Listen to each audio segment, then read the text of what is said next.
Hello दोस्तों, स्वागत है आप सभी का हमारे online channel Aaradhya RAS academy में। दोस्तों, राजस्थान में आयोजित राजस्थान पटवारी और आरएएस प्री भर्ती परीक्षा 2021 के नवीनतम पाठ्यक्रम के अनुसार भारतीय इतिहास यानी कि दोस्तों इंडियन हिस्ट्री के जो जो टॉपिक सिलेबस में दे रखे हैं उन सभी टॉपिकों के अपन धीरे धीरे टॉपिक वाइज अति महत्वपूर्ण प्रश्न है वो पढ़ते हुए आ रहे हैं। दोस्तों, आज अपन गुप्त एम्पायर यानी कि गुप्त काल एवं गुप्त साम्राज्य से संबंधित टॉप अति महत्वपूर्ण प्रश्न है वो पढ़ने वाले हैं। दोस्तों, इन प्रश्नों के बाहर है वो आपको कुछ भी प्रश्न है वो नहीं मिलेगा परीक्षा में, इसलिए आपको ध्यान से देखना है।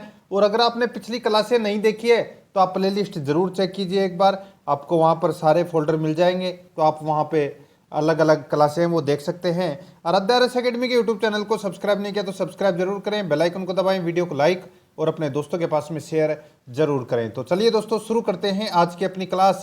देखिए, गुप्त काल से संबंधित है पहला प्रश्न, गुप्त वंश का संस्थापक कौन था? तो दोस्तों, सीधा सा मैं आपको बोलूं यहाँ पे कि गुप्त वंश की स्थापना है वो किसने की? तो ये की थी दोस्तों श्री गुप्त ने। तो इसमें सी नंबर का ऑप्शन बिल्कुल सही उत्तर हो जाएगा। आगे देखिए, इसमें सेकंड नंबर प्रश्न है, गुप्त किसके सामंत थे? गुप्त है, ये किसके सामंत थे? तो इसका राइट आंसर हो जाएगा वो है ये कुषाणों के सामंत थे। किसके सामंत थे? कुषाणों के सामंत थे गुप्त। तो इसका right answer B number option सही उत्तर। नेक्स्ट है 3 नंबर का प्रश्न है, इसमें देखिए, गुप्त वंश के किस शासक ने सर्वप्रथम महाराजा धीराज की उपाधि धारण की? तो दोस्तों, गुप्त वंश के किस शासक ने सर्वप्रथम महाराजा धीराज की उपाधि धारण की? तो इसका राइट आंसर हो जाएगा वो है चंद्रगुप्त ने। बी नंबर का ऑप्शन बिल्कुल सही उत्तर हो जाएगा, चंद्रगुप्त ने। आगे देखिए, इसमें सूची फर्स्ट और सूची सेकंड दिया गया है, अपने को इसमें सुमेलित करना है। ठीक है, सूची फर्स्ट और सूची सेकंड यानी कि कौन सा अभिलेख है किससे संबंधित है वो अपने को बताना है। देखिए, प्रयाग या इलाहाबाद प्रशस्ति अभिलेख है, ये दोस्तों समुद्रगुप्त से संबंधित है। किससे संबंधित है? समुद्रगुप्त से संबंधित है। और देखिए यहाँ पे विल्संड जो अभिलेख है ये दोस्तों कुमारगुप्त से संबंधित है। भीतरी अभिलेख है ये दोस्तों स्कंदगुप्त से संबंधित है। और मंदसौर लेख है ये दोस्तों वंदु वर्मन से संबंधित है। तो इस प्रश्न का राइट आंसर क्या हो जाएगा? वो है इसमें 1 2 3 4, 1 2 3 4, इसमें सारे के सारे सही पहले से ही सही सुमेलित हैं। तो ए नंबर का ऑप्शन है वो इसका बिल्कुल सही उत्तर हो जाएगा। आगे देखिए, गुप्त शासन के दौरान निम्नलिखित में ऐसा व्यक्ति कौन था जो एक महान खगोल विज्ञानी और गणितज्ञ था? गुप्त शासन के दौरान निम्नलिखित में ऐसा व्यक्ति कौन था जो एक महान खगोल विज्ञानी और गणितज्ञ था?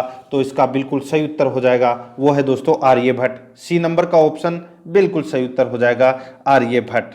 ठीक है, आगे देखिए 6 नंबर का प्रश्न है, गुप्त शासकों की सरकारी दरबारी भाषा थी? तो दोस्तों, गुप्त शासकों की सरकारी या दरबारी भाषा थी वो कौन सी थी? तो इसका राइट आंसर हो जाएगा वो है दोस्तों इसमें संस्कृत। द नंबर यानी कि डी नंबर का जो ऑप्शन है वो इसका बिल्कुल सही उत्तर हो जाएगा। नेक्स्ट है 7 नंबर का प्रश्न है, इसमें देखिए, इतिहासकार V.A. स्मिथ ने किसकी विजयों से प्रभावित होकर उसे भारत का नेपोलियन कहकर पुकारा है? इतिहासकार V.A. स्मिथ ने किसकी विजयों से प्रभावित होकर उसे भारत का नेपोलियन कहकर पुकारा है?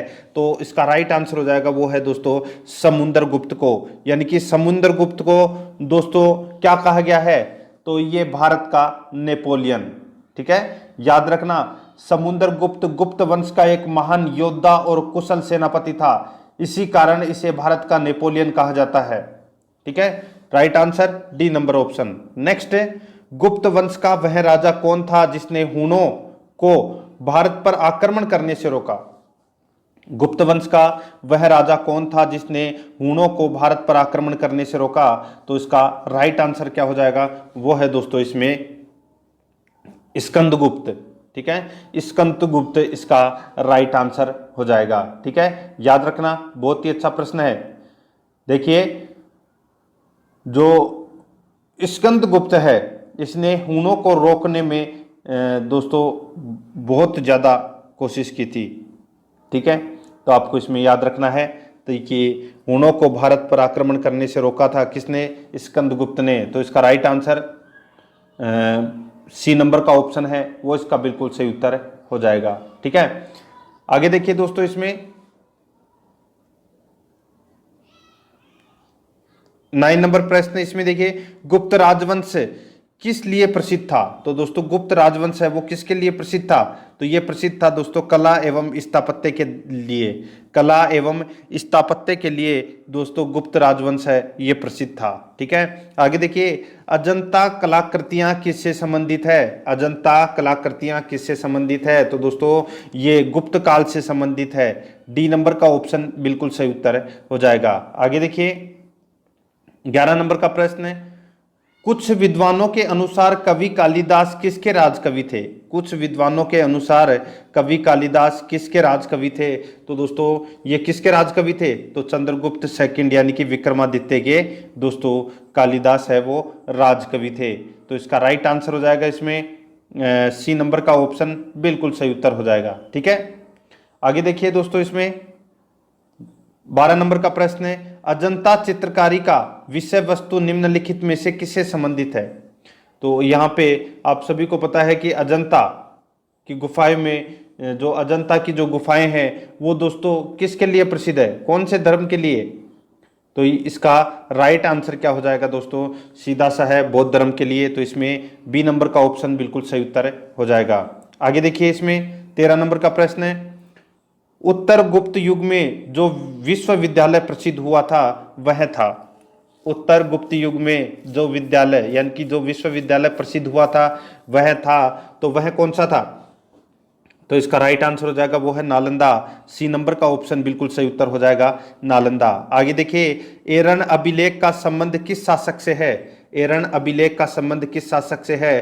तो ये दोस्तों भानुगुप्त से है। किससे संबंधित है? भानुगुप्त से संबंधित है। और दोस्तों गुप्त वंश का जो अंतिम शासक था वो कौन था? वो भी था दोस्तों भानुगुप्त, याद रखना।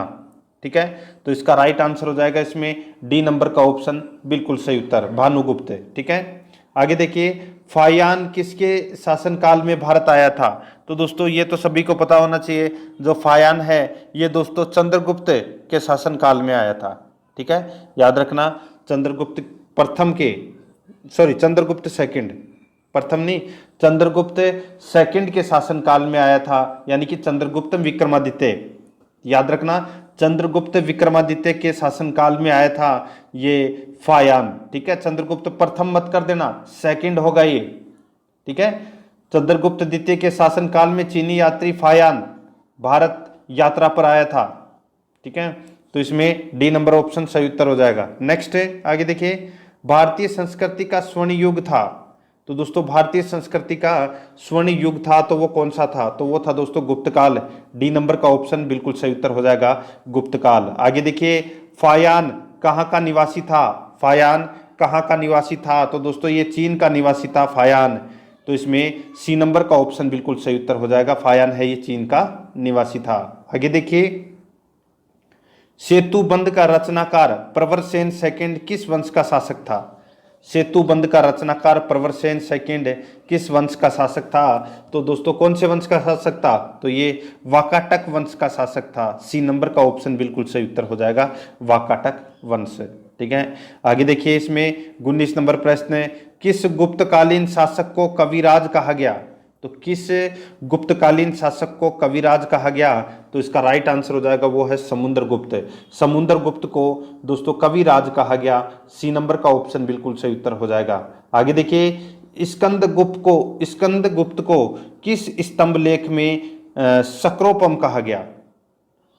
स्कंदगुप्त को किस स्तंभ लेख में सक्रोपम कहा गया? तो इसका राइट आंसर हो जाएगा वो है कहोम स्तंभ लेख। कहोम स्तंभ लेख, तो इसमें ए नंबर का ऑप्शन बिल्कुल सही उत्तर हो जाएगा, कहोम स्तंभ लेख। नेक्स्ट है 21 नंबर प्रश्न, इसमें देखिए श्रीलंका के राजा मेघवर्मन ने किस स्थान पर भगवान बुद्ध का मंदिर बनवाने के लिए समुद्रगुप्त से अनुमति मांगी थी?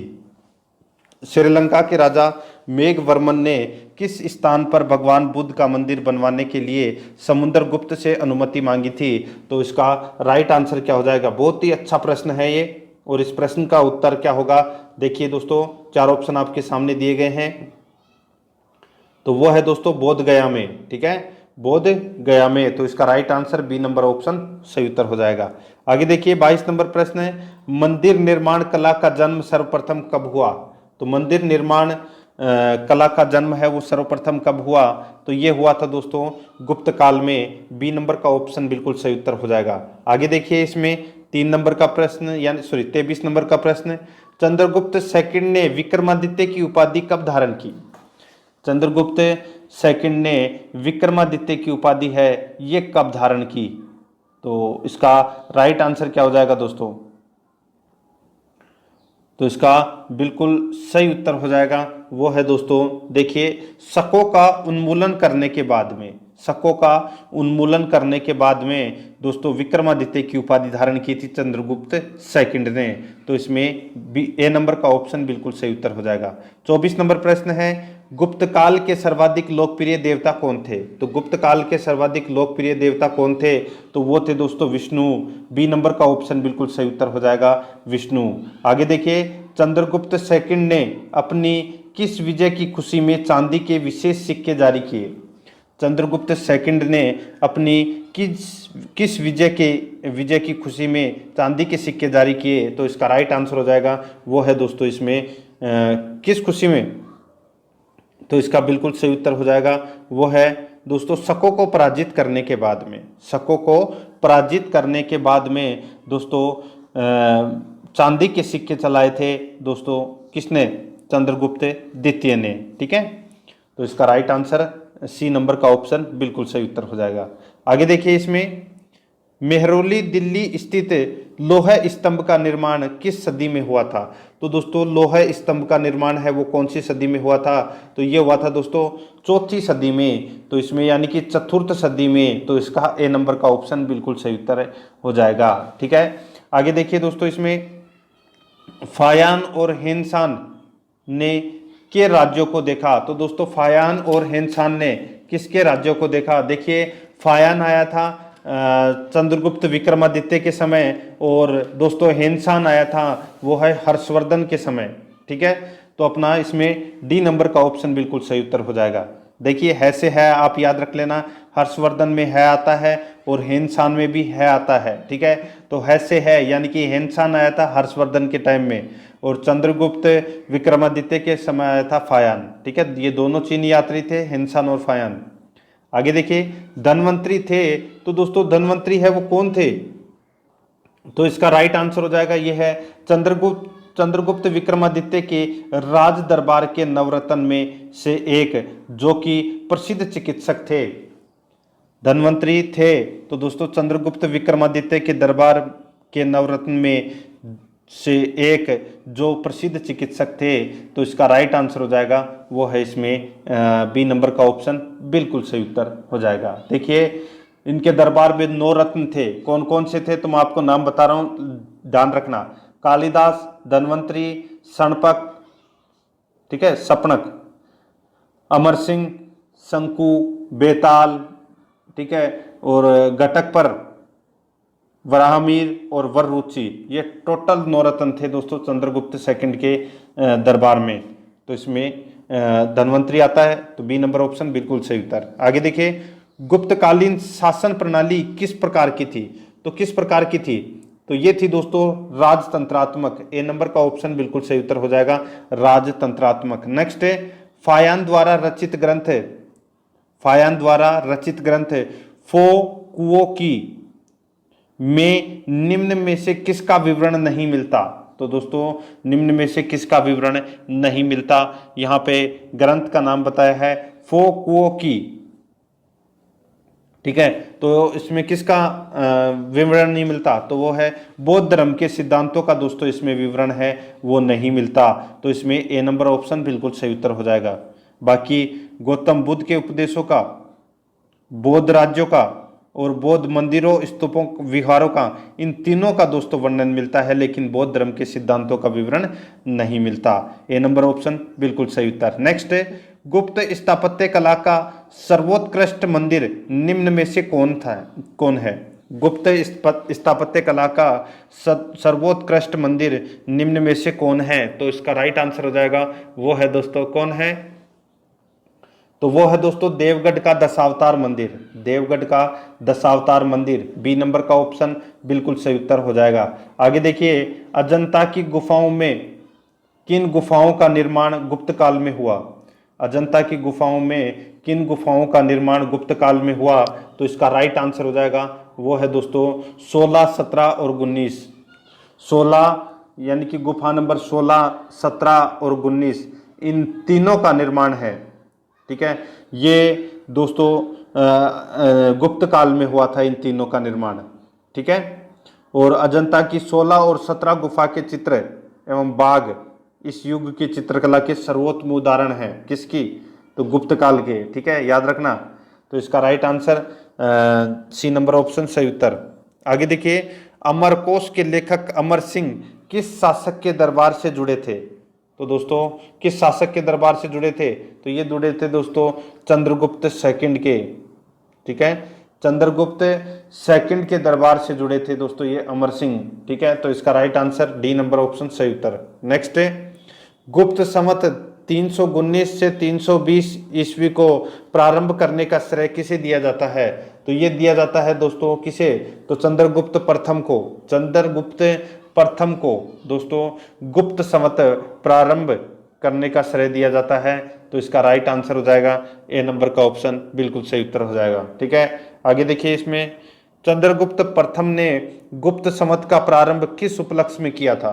तो किस उपलक्ष्य में किया था ये बताना है। गुप्त संवत का प्रारंभ है वो किस उपलक्ष्य में किया था?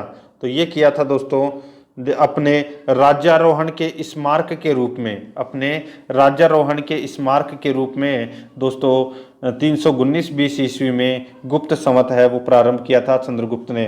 तो इसका ए नंबर ऑप्शन बिल्कुल सही उत्तर हो जाएगा। आगे देखिए, प्रयाग प्रशस्ति अभिलेख का लेखक हरिसेन किस शासक का दरबारी कवि था? प्रयाग प्रशस्ति अभिलेख का लेखक हरिसेन किस शासक का दरबारी कवि था? तो इसका राइट आंसर हो जाएगा दोस्तों वो है समुद्रगुप्त का। तो इसमें ए नंबर ऑप्शन बिल्कुल सही उत्तर हो जाएगा समुद्रगुप्त। आगे देखिए, गुप्त काल को प्राचीन भारत का क्लासिकल युग क्यों कहा जाता है? गुप्त काल को प्राचीन भारत का क्लासिकल युग क्यों कहा जाता है? तो इसका राइट आंसर हो जाएगा वो है दोस्तों कला व साहित्य के क्षेत्र में अपने चरमोत्कर्ष पर पहुंचने के कारण है। ठीक है, तो इसमें बी नंबर ऑप्शन बिल्कुल सही उत्तर हो जाएगा। आगे देखिए, सारनाथ के दमेक स्तूप का निर्माण किस काल में हुआ? सारनाथ के दमेक स्तूप का निर्माण किस काल में हुआ? तो इसका राइट आंसर क्या हो जाएगा? वो है दोस्तों सीधा सा है, गुप्त वंश की बात कर रहे हैं अपन, तो गुप्त वंश इसका राइट आंसर हो जाएगा। धमेक स्तूप का निर्माण है ये गुप्त काल में हुआ था, डी नंबर ऑप्शन बिल्कुल सही उत्तर। नेक्स्ट है, गुप्त काल की सोने की मुद्रा को कहा जाता था? तो गुप्त काल की सोने की मुद्रा को कहा जाता था, क्या कहा जाता था? तो दिनार कहा जाता था। ए नंबर का ऑप्शन बिल्कुल सही उत्तर हो जाएगा। आगे देखिए, कुमार संभव महाकाव्य किस कवि ने लिखा? कुमार संभव महाकाव्य किस कवि ने लिखा? तो ये लिखा था दोस्तों कौन से कवि ने? तो ये लिखा था कालिदास ने। ठीक है, तो इसमें डी नंबर का ऑप्शन बिल्कुल सही उत्तर हो जाएगा कालिदास। ठीक है, आगे देखिए 41 नंबर प्रश्न, इसमें देखिए नालंदा विश्वविद्यालय की स्थापना का युग है। तो नालंदा विश्वविद्यालय की स्थापना है वो दोस्तों कौन से युग में हुई थी? तो वो हुई थी गुप्त काल में हुई थी। ठीक है, तो इसका राइट आंसर क्या हो जाएगा? सी नंबर ऑप्शन बिल्कुल सही उत्तर। नेक्स्ट, गुप्त युग में भू राजस्व की दर थी, तो यानी कि गुप्त काल में भू राजस्व की दर है वो क्या थी? तो वो है उपज का छठा भाग, उपज का छठा भाग। ये दोस्तों इसमें गुप्त काल में भू राजस्व की दर थी। ठीक है, तो इसमें बी नंबर ऑप्शन बिल्कुल सही उत्तर हो जाएगा। आगे देखिए दोस्तों, इसमें नगरों का क्रमिक पतन किस काल की एक महत्वपूर्ण विशेषता थी? नगरों का क्रमिक पतन किस काल की एक महत्वपूर्ण विशेषता थी? तो ये थी दोस्तों गुप्त काल की एक महत्वपूर्ण विशेषता। ए नंबर का ऑप्शन बिल्कुल सही उत्तर हो जाएगा। आगे देखिए, किस वंश के शासकों ने मंदिरों एवं ब्राह्मणों को सबसे अधिक ग्राम अनुदान में दिया? किस वंश के शासकों ने मंदिरों एवं ब्राह्मणों को सबसे अधिक ग्राम अनुदान में दिया था, तो इसका राइट आंसर हो जाएगा दोस्तों वो है इसमें गुप्त वंश। तो इसमें ए नंबर का ऑप्शन बिल्कुल सही उत्तर हो जाएगा गुप्त वंश। ठीक है, आगे देखिए, दिल्ली के मेहरौली के कुवत उल इस्लाम मस्जिद के प्रांगण में स्थित प्रसिद्ध लोह स्तंभ किसकी स्मृति है, किसकी स्मृति में किया गया? तो ये देखिए दोस्तों,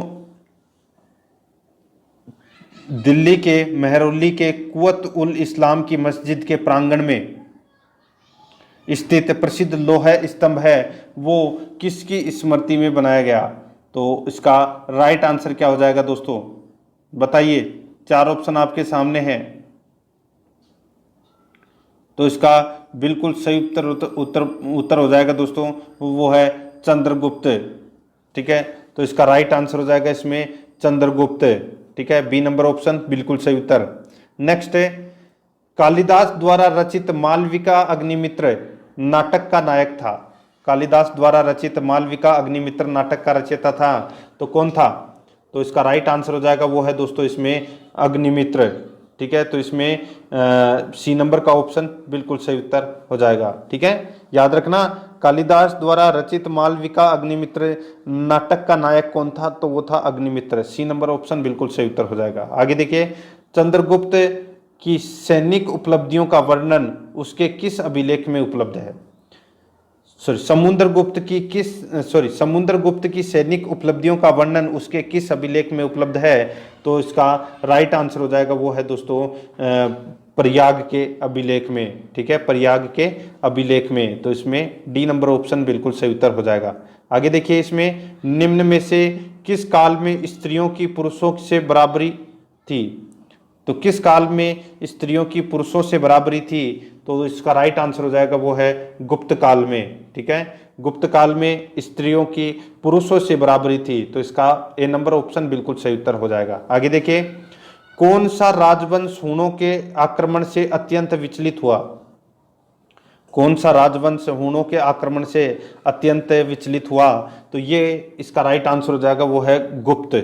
ठीक है, तो इसमें सी नंबर का ऑप्शन बिल्कुल सही उत्तर हो जाएगा। आगे देखिए, निम्नलिखित में कौन सा नाटक कालिदास ने नहीं लिखा था? तो कालिदास ने कौन सा नाटक है वो नहीं लिखा था? तो यहाँ पे देखिए, मालविका अग्निमित्रम, अभिज्ञान शाकुंतलम, विक्रमोर्वशीयम।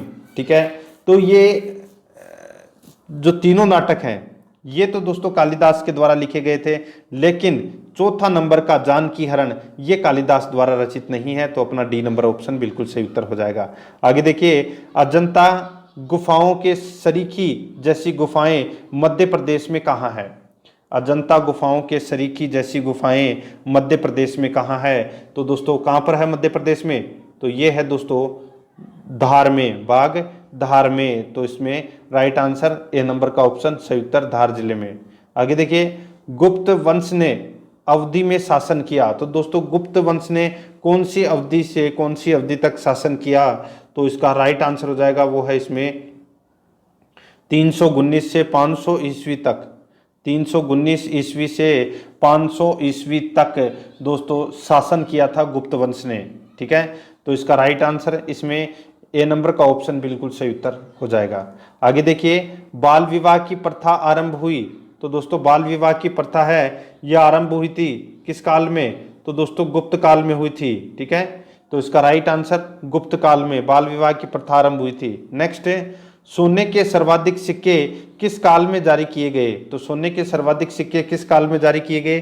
तो ये जारी किए गए थे दोस्तों गुप्त काल में। तो इसमें बी नंबर का ऑप्शन बिल्कुल सही उत्तर हो जाएगा। आगे देखिए, यूरोपीय भाषा में अनुदित या अनुवादित प्रथम भारतीय ग्रंथ कौन सा है? यूरोपीय भाषा में अनुदित या अनुवादित प्रथम भारतीय ग्रंथ कौन सा है? तो उसका नाम है दोस्तों अभिज्ञान शाकुंतलम। बी नंबर का ऑप्शन बिल्कुल सही उत्तर हो जाएगा अभिज्ञान शाकुंतलम। नेक्स्ट, सती प्रथा का पहला उल्लेख कहाँ से मिलता है? तो सती प्रथा का पहला उल्लेख कहाँ से मिलता है? तो ये मिलता है दोस्तों कहाँ से? तो इसका राइट आंसर हो जाएगा वो है एरन अभिलेख से मिलता है। सी नंबर का ऑप्शन बिल्कुल सही उत्तर हो जाएगा एरन अभिलेख। आगे देखिए, गुप्त वंश के निम्नलिखित शासकों का क्रम से लगाना है। क्रम से लगाना है गुप्त वंश के शासकों का क्रम। देखिए दोस्तों, यहाँ पे सबसे पहले शासक बनता है चंद्रगुप्त प्रथम। कब बनता है? तो 319 ईस्वी में। ठीक है। उसके बाद में शासक बनता है दोस्तों समुद्रगुप्त। कब बनता है? तो 335 ईस्वी में। उसके बाद में शासक बनता है दोस्तों चंद्रगुप्त। ये बनता है दोस्तों चंद्रगुप्त द्वितीय। ये बनता है 380 में। और उसके बाद में शासक बनता है दोस्तों वो है कुमारगुप्त। कुमारगुप्त बनता है दोस्तों 413 ईस्वी में। और फिर दोस्तों कुमारगुप्त के बाद में शासक बनता है स्कंदगुप्त। ये कब बनता है? तो ये बनता है दोस्तों 455 ईस्वी में। ठीक है। तो यहाँ पे बिल्कुल सीधा सा क्रम ये ही होगा इसका। कुमारगुप्त यहाँ पे दे नहीं रखा तो बिल्कुल अपना क्रम यही होगा। तो इसका राइट आंसर हो जाएगा 1 2 3 4। ठीक है, 1 2 3 4। तो यहाँ पे इसको छोड़ दीजिए, 5वां नंबर का गलत दे रखा है। 1 2 3 4 डी नंबर का ऑप्शन इसका बिल्कुल सही उत्तर हो जाएगा। आगे देखिए, गुप्तकालीन सिक्कों का सबसे बड़ा ढेर कहाँ से प्राप्त हुआ है? तो सबसे बड़ा ढेर है वो कहाँ से प्राप्त हुआ है?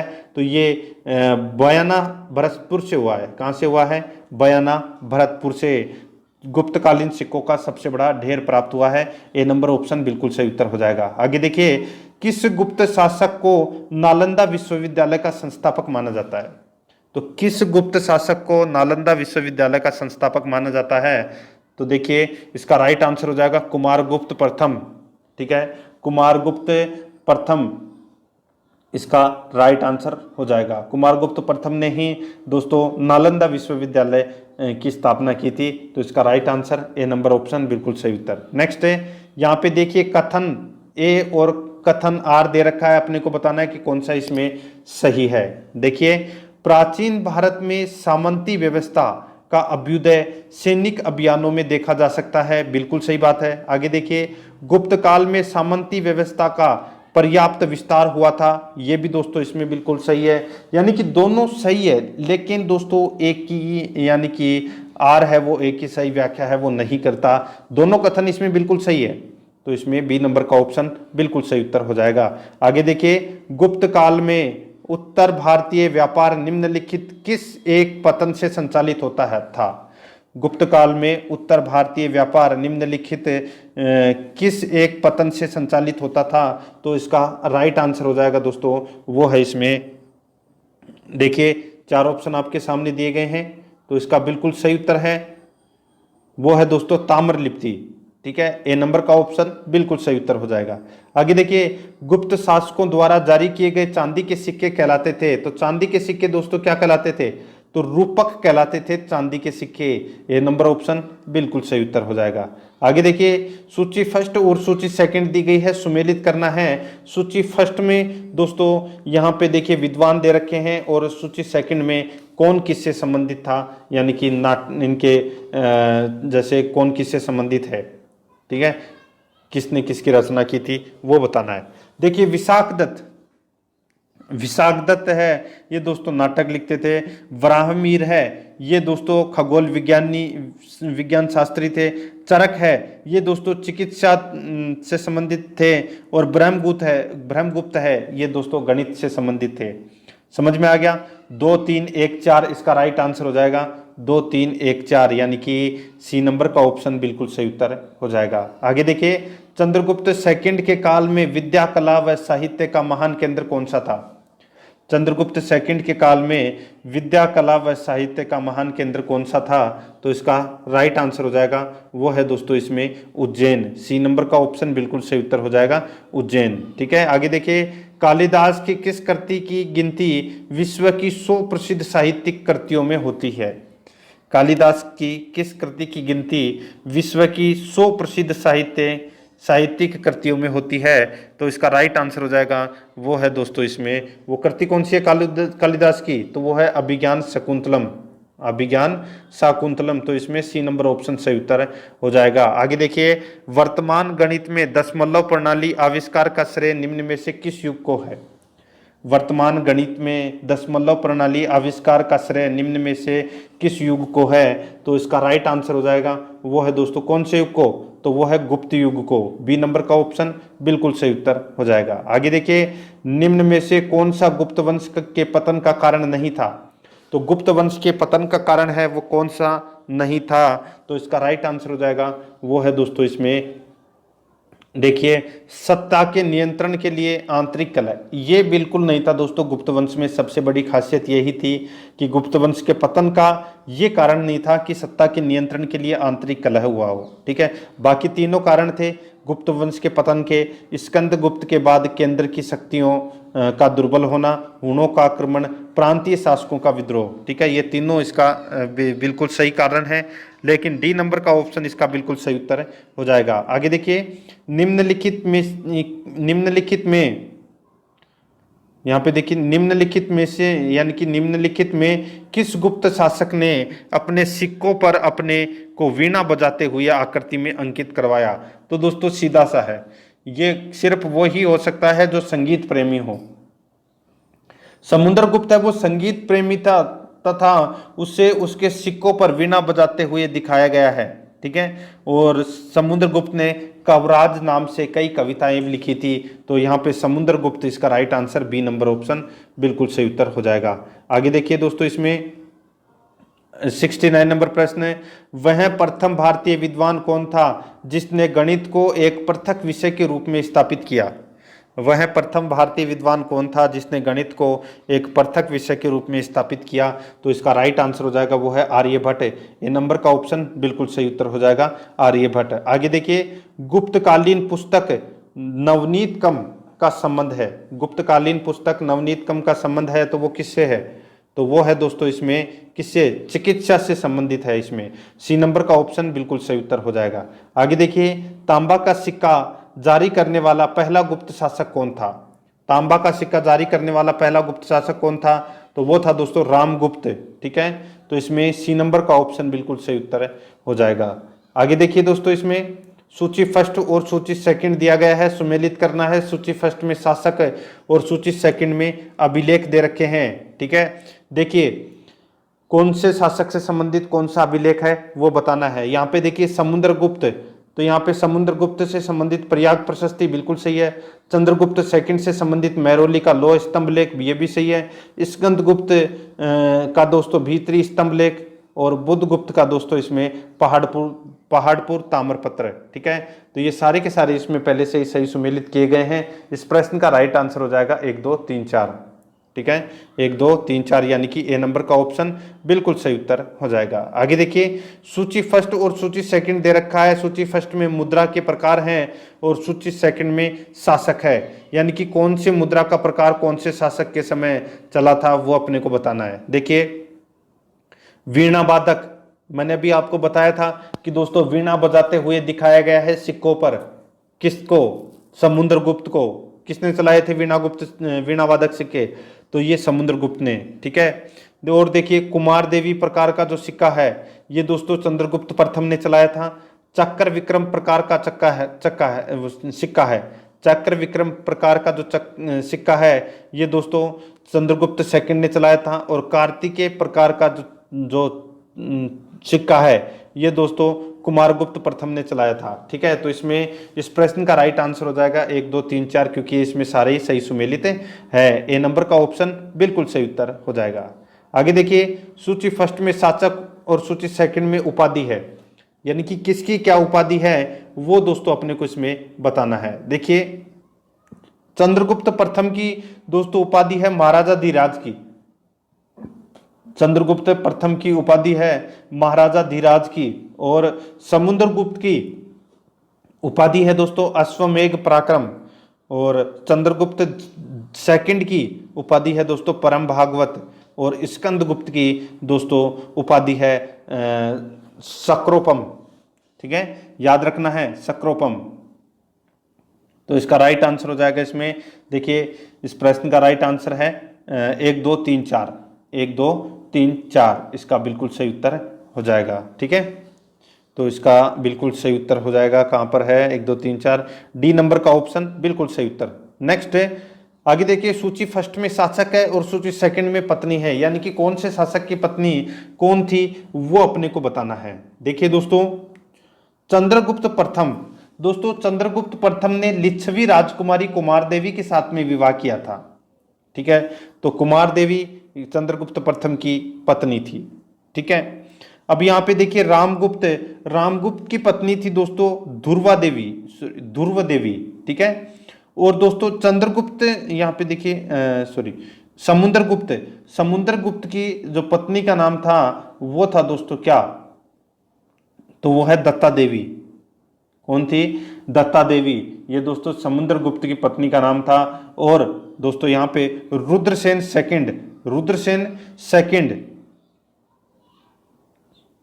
सॉरी यहाँ पे रुद्रसेन यानी नहीं चंद्रसेन, यहाँ पे चंद्रगुप्त सेकंड है, ठीक है, रुद्रसेन नहीं होगा, चंद्रगुप्त, चंद्रगुप्त सेकंड। तो चंद्रगुप्त सेकंड की पत्नी का नाम था दोस्तों प्रभावती। क्या नाम था?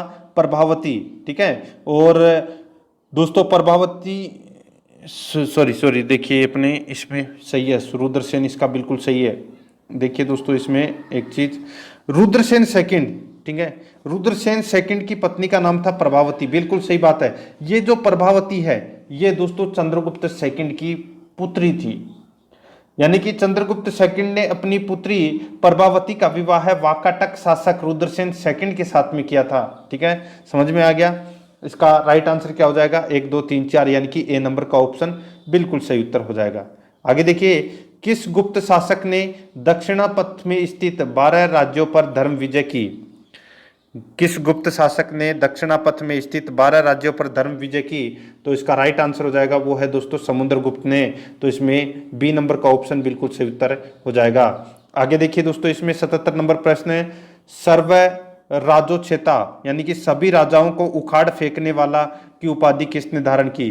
तो सभी राजाओं को उखाड़ फेंकने वाला की उपाधि किसने धारण की? तो ये धारण की थी दोस्तों किसने? तो चंद्रगुप्त सेकंड ने। बी नंबर का ऑप्शन बिल्कुल सही उत्तर हो जाएगा। आगे देखिए, किसने अंतिम शक शासक रुद्र थर्ड को पराजित कर और उसकी हत्या कर शकों का अंतिम रूप से उन्मूलन किया? किसने शक शासक रुद्र सिंह तृतीय को पराजित कर उसकी हत्या कर शकों का अंतिम रूप से उन्मूलन किया? तो वो किसने किया? तो ये किया था दोस्तों चंद्रगुप्त सेकंड ने। तो इसका बी नंबर का ऑप्शन बिल्कुल सही उत्तर हो जाएगा। आगे देखिए, सूची फर्स्ट को सूची सेकंड से सुमेलित कीजिए। सूची फर्स्ट में रचनाकार हैं और सूची सेकंड में रचना है, यानी कि किसने किसकी रचना की है वो दोस्तों अपने को इसमें बताना है। देखिए, आर्यभट्ट ने दोस्तों आर्यभट्टीय ग्रंथ की रचना की है, धन्वंतरी ने नवनीत क्रम ग्रंथ की रचना की, ब्रह्मगुप्त ने दोस्तों ब्रह्म सिद्धांत की रचना की, वरामियर ने दोस्तों पंच सिद्धांत तक की रचना की, यानी कि सारे के सारे इसमें पहले से सही सुमेलित हैं। तो इस प्रश्न का राइट आंसर हो जाएगा 1 नंबर का ऑप्शन बिल्कुल सही उत्तर, जिसमें 1 2 3 4 दे रखा है, ठीक है। आगे देखिए दोस्तों इसमें 80 नंबर प्रश्न है, सुदर्शन झील जिरा का निर्माण चंद्रगुप्त मौर्य के सौराष्ट्र प्रांत के गवर्नर पुष्पगुप्त ने करवाया था। देखिए यहां पे जिसका, ठीक है, देखिए सुदर्शन झील का निर्माण है वो दोस्तों चंद्रगुप्त मौर्य के सौराष्ट्र प्रांत के गवर्नर पुष्पगुप्त ने दोस्तों ये सुदर्शन झील का निर्माण करवाया था। और इसका जो इस झील की जो मरम्मत है वो पहली बार शक शासक रुद्रदमन ने करवाई थी। और दूसरी बार मरम्मत है वो दोस्तों किसने करवाई थी? यानी कि सुदर्शन झील का जो निर्माण है वो दोस्तों पुष्पगुप्त ने करवाया था। और इसकी पहली बार मरम्मत है वो दोस्तों शक शासक रुद्रदमन ने करवाई थी। और दूसरी बार मरम्मत है वो दोस्तों किसने करवाई थी? तो ये करवाई थी दोस्तों किसने? तो स्कंदगुप्त ने। बी नंबर का ऑप्शन बिल्कुल सही उत्तर हो जाएगा, स्कंदगुप्त। आगे देखिए इसमें 81 नंबर प्रश्न है, सूची फर्स्ट को सूची सेकंड से सुमेलित करना है। सूची फर्स्ट में प्रशासकीय विभाजन और सूची सेकंड में प्रशासक दे रखा है। देखिए दोस्तों यहाँ पे सुमेलित करना है। देखिए भुक्ति प्रांत, ठीक है, और यानी कि किसको क्या कहा गया है, जैसे ग्राम को क्या, नगर को क्या कहते थे, विषय जिला को क्या कहते थे, प्रांत को क्या कहते थे, ठीक है। तो यहाँ पे देखते हैं भुक्ति यानी कि प्रांत को क्या बोलते थे, यानी कि प्रांत का जो प्रशासक होता था वो कौन होता था? तो वो होता था उपरिक। क्या होता था? उपरिक। और विषय जिला, विषय जिला यानी कि इसका जो प्रशासक होता था वो है विषयपति, नगर का प्रशासक होता था नगरपति, और ग्राम का प्रशासक होता था ग्रामिक। तो इसमें 1 2 3 4 इसका राइट आंसर हो जाएगा। आगे देखिए, कौन सुमेलित नहीं है, कौन सुमेलित इसमें नहीं है। यहाँ पे देखिए दोस्तों, देखिए महासंधि विग्रहिक यानी कि युद्ध व शांति का मंत्री, दूसरा है महादंड नायक यानी कि सेना का सर्वोच्च अधिकारी, विनय स्थिति स्थापक, विनय स्थिति स्थापक। तो दोस्तों ये धार्मिक मामलों का प्रमुख अधिकारी होता था। और ये महासभापति, तो दोस्तों ये महासभापति ये नहीं था दोस्तों इसमें, ठीक है, महासभापति। महादंड नायक होता था वो दोस्तों न्यायाधीश है, ठीक है, यानी कि सेना का सर्वोच्च अधिकारी जो दंड देता था, ठीक है। तो इसका इस राइट आंसर क्या हो जाएगा, वो है इसमें डी नंबर का ऑप्शन बिल्कुल सही उत्तर हो जाएगा। ये इसमें सही सुमेलित नहीं है। आगे देखिए दोस्तों, इसमें सूची फर्स्ट और सूची सेकंड दे रखा है। देखिए सूची फर्स्ट में क्षेत्र भूमि और सूची सेकंड में दोस्तों ये कौन सी प्रकार की भूमि है, ठीक है। तो यहां पे देखिए वास्तु भूमि, वास्तु भूमि दोस्तों ये कृषि योग्य भूमि होती थी, और अप्रहत भूमि ये दोस्तों निवास योग्य भूमि होती थी, और अप्रहत भूमि ये भी दोस्तों जंगली भूमि कहलाती थी, और खिल भूमि ये दोस्तों कृषि के लिए उपयुक्त अनुपयुक्त भूमि कहलाती थी। यानी कि ये सारे के सारे पहले से ही सही सुमेलित हैं। तो इसका राइट आंसर हो जाएगा इसमें, वो है 1 2 3 4, 1 2 3 4 यानी कि ए नंबर का ऑप्शन बिल्कुल सही उत्तर हो जाएगा। आगे देखिए, कौन सही सुमेलित नहीं है, कौन सही सुमेलित नहीं है। तो यहाँ पे देखिए प्रयाग प्रशस्ति हरिसेन, तो यहाँ पे रवि कीर्ति सीधा सा गलत दे रखा है। यहाँ पे दोस्तों ये बिल्कुल यहाँ पे गलत दे रखा है, ठीक है। तो इसका राइट आंसर क्या हो जाएगा, पहला ही इसका राइट आंसर हो जाएगा, ठीक है। किराता जूर्नियम भारवी 10 कुमार चरित्र दंडिन मृच्छकटिकम शुद्रक, ठीक है। तो इसका राइट आंसर क्या हो जाएगा, वो है दोस्तों 1 नंबर का ऑप्शन बिल्कुल सही उत्तर हो जाएगा, ठीक है। समझ में आ गया। आगे देखिए इसका राइट आंसर क्या होगा, 1 नंबर ऑप्शन। नेक्स्ट है कौन सुमेलित नहीं है।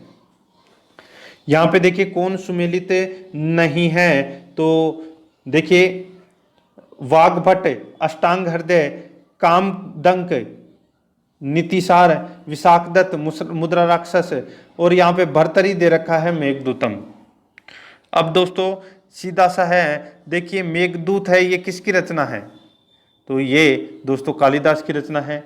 तो इसका राइट आंसर क्या हो जाएगा, वो है दोस्तों इसमें डी नंबर का ऑप्शन बिल्कुल सही उत्तर। नेक्स्ट है, आगे देखिए सूची फर्स्ट को सूची सेकंड से सुमेलित करना है, ठीक है। तो यहाँ पे देखिए श्रेष्ठी, श्रेष्ठी किसको बोलते थे, तो श्रेष्ठी बोलते थे साहूकार को, और सार्थवाह, सार्थवाह बोलते थे व्यापारी को, कुलिक, कुलिक बोलते थे शिल्पी या कारीगर को, और कायस्थ बोलते थे लेखक को। तो इसका राइट आंसर हो जाएगा 1 2 3 4 यानी कि ए नंबर ऑप्शन बिल्कुल सही उत्तर हो जाएगा। आगे देखिए मिहिर कुल का संबंध था, तो दोस्तों मिहिर कुल का जो संबंध था वो किससे था, तो वो था दोस्तों हूण से, बी नंबर का ऑप्शन बिल्कुल सही उत्तर हूण। आगे देखिए कन्नौज को सर्वप्रथम महत्ता प्रदान करने वाले थे, कन्नौज को सर्वप्रथम महत्ता प्रदान करने वाले थे, तो दोस्तों कौन थे, तो इसका राइट आंसर हो जाएगा वो है दोस्तों इसमें कौन, तो वो है मोखरी, सी नंबर का ऑप्शन बिल्कुल सही उत्तर हो जाएगा। आगे देखिए गुप्त राजा जिसने विक्रमादित्य की पदवी धारण की थी, गुप्त राजा जिसने विक्रमादित्य की पदवी धारण की थी, तो वो कौन थे, तो वो थे दोस्तों चंद्रगुप्त द्वितीय, सी नंबर का ऑप्शन बिल्कुल सही उत्तर। नेक्स्ट है कुतुब मीनार के निकट स्थित लोह स्तंभ वैज्ञानिकों का ध्यान क्यों खींच रहा है, क्यों खींच रहा है, क्योंकि दोस्तों उसकी उंगरोधता के कारण, उसकी उंगरोधता के कारण दोस्तों, तो इसमें डी नंबर का ऑप्शन बिल्कुल सही उत्तर हो जाएगा। आगे देखिए प्राचीन भारत में गुप्त काल से संबंधित गुफा चित्रांकन के केवल 2 उदाहरण उपलब्ध हैं, इनमें से एक अजंता की गुफाओं में किया गया चित्रांकन है। गुप्त काल में चित्रांकन का दूसरा अवशिष्ट उदाहरण किस स्थान पर है, उपलब्ध है, तो किस स्थान पर उपलब्ध है, तो ये दोस्तों वाघ गुफाओं में उपलब्ध है। तो इसमें ए नंबर ऑप्शन सही उत्तर हो जाएगा, वाघ गुफाएं।